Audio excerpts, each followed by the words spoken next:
You had COVID-19 in March of this year as a bit of a public service announcement, if nothing else, to encourage people as to the importance of sticking to the regulations. Would you be able to give us very quickly an idea of your experience of COVID?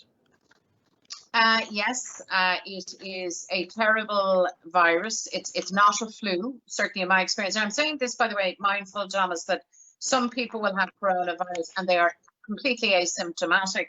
Other people were much sicker than me and ended up in hospital and in ICU. In my case, I was very sick for a number of weeks, but I managed to fight the virus off and to recover at home. But it is, I think it's, for me, the first time that I was ever really sick, luckily, touch wood. I mean, I've had flus, I've had different, but I had never really been sick. So it was a very, very unpleasant experience. And I would just say, particularly to people who might, and I've heard this line of argument from some, that this is a hoax or, it's made up or it's just a flu.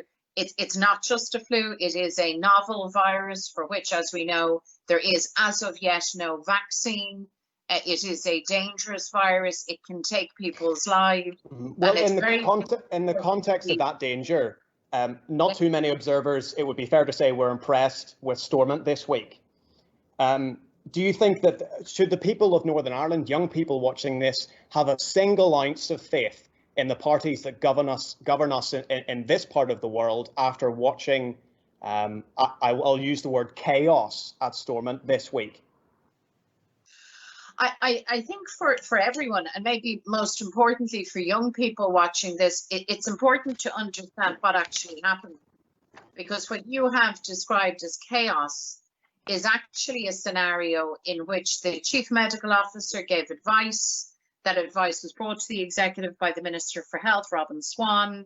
There was a vote taken on that advice. There was a majority in favour of that advice of a 2-week extension. The DUP voted against. They did not want that course of action. But then they went on to cross-community vote this matter. I understand that, and it's a point that needs to be made, Mary Lou.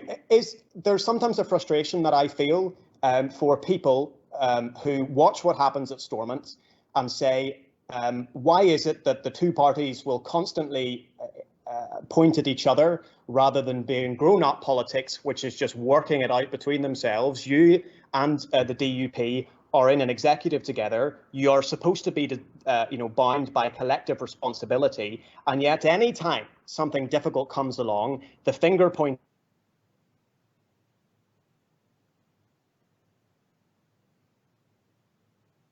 You are part of governing this jurisdiction. There was chaos this week, and surely there's some responsibility to be had by all the parties in Northern Ireland for that. Is that not the case? I'm not getting into a blame game, but I am setting out the facts. But it is, you're not getting into a blame game, but it is the DUP's fault. No, and I'm saying to you what, no, the DUP took a particular view. They didn't want a 2-week extension, and they community voted that. The other thing I'd say to you, Thomas, and I think people need to really grasp this. This is a 5-party executive.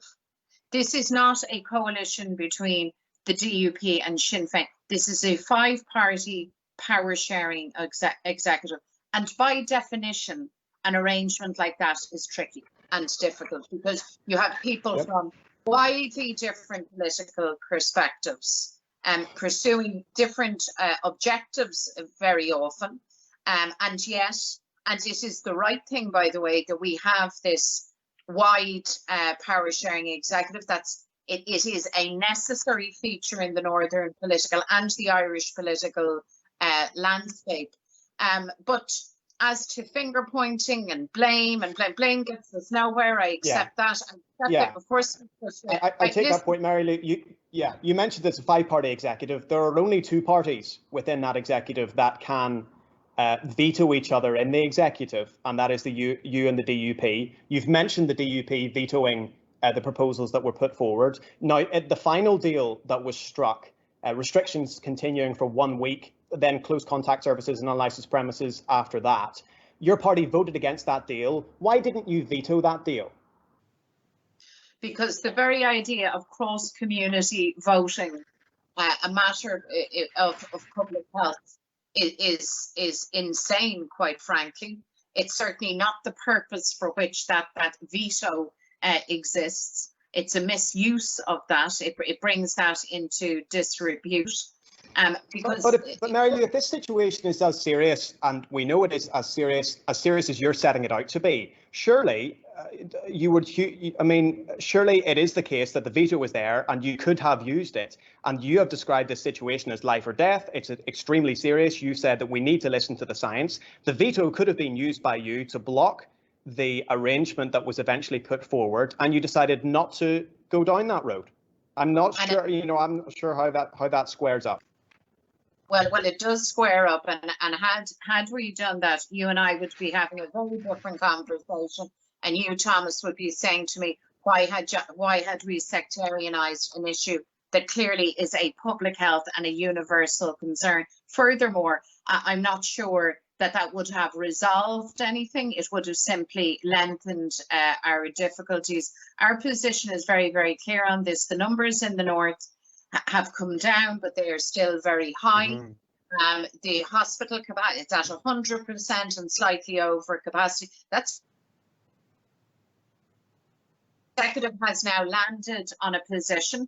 It's not one that we are terribly happy with, but it is the collective position. And what Sinn Féin members of the executive will now do with our colleagues, in a spirit of cooperation and progressivity, is to do our very best to ensure that we get and keep the situation under control. And can I say, Thomas, in 2 weeks' time, there will be, there's going to be further assessments. I mean, the CMO and the scientific people are watching this scenario the whole time, and this isn't, the end of the story in terms of what we do. Let me ask one more question on that then, Mary Lou, and then we'll go to our first audience question. You've mentioned the advice from the CMO, which was for a further 2-week lockdown. That advice was given towards the end of last week, and yet on Sunday Politics last Sunday, Michelle O'Neill detailed her hopes and expectations of relaxing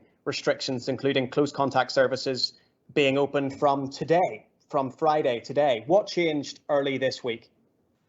The medical advice. I mean, I have a hope and aspiration of people returning to their normal lives and being in a position to go. With respect, Mary Lou, the medical advice for a further 2-week lockdown was given by the CMO at the end of last week. I think it was either Thursday or Friday. And yet on Sunday, the Deputy First Minister was detailing how she was hoping that close services could open again from today.